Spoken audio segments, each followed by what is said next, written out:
Big 12 in basketball. Yeah, no question. It's been a hell of a year. We've told you about that the spring semester for UT when it comes to athletics, with now the girls coming off the championship loss to Oklahoma, now the men baseball team in the playoffs in the College World Series. They're going to win that Sears or whatever it is, Learfield Directors Cup for the second straight year.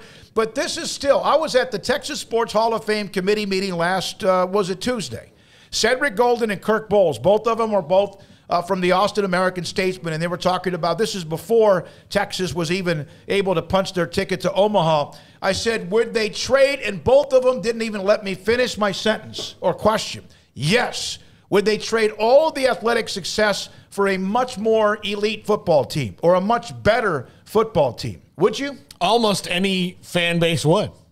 Honestly, because football's king. Yeah. So I would say football, but depending on what your number one sport is at your school, football or men's basketball. Kentucky would be different because of basketball, but they're becoming much more of a football school. Yeah, but I think almost any school would, if you said, all right, if we could trade swimming and track and field and softball and all that stuff, if they were just okay, but football was the best of the best, almost every fan base would say yes. Yep. I think Oklahoma, Craig, you're a fan of a lot of what they do. Their football program has been good. Not good enough the last 20 years to win a title, but still always knocking on the door. But they're very, very good with what they do around. I know as a Nebraska fan, I'd give that up in a heartbeat. They always have had other sports that have been pretty good. Volleyball, track and field, even baseball for a while, softball, whatever. No, I'd give that up for a football team that was much more competitive for a national championship. Yeah, so would I.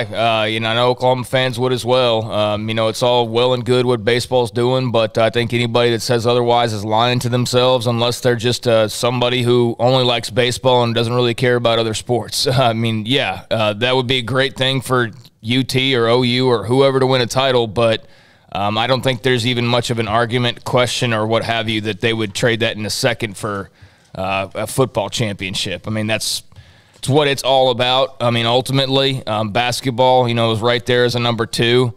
Baseball would be, awesome for whoever ends up hoisting that trophy. But, at the end of the day, yeah, the football title's the big one, and that's the one that can really change your entire trajectory as a university. So, yeah, I think that's really what they're wanting. But right now they got a shot at something else that's still pretty great. So here is a former UT football player and his thoughts about all of these successes that Texas is having across the athletic department. This is from Rod Babers, former player. For me, a football guy, bragging about Texas winning their second consecutive Directors Cup after going 5-7 in football. Feels like boasting about a relationship that is amazing in every way except for the sex. Hook 'em horns. That's an interesting way to put it, Rod. It's direct. It's funny and it's direct, and yeah, that's pretty spot on. Yeah. Tony Alto.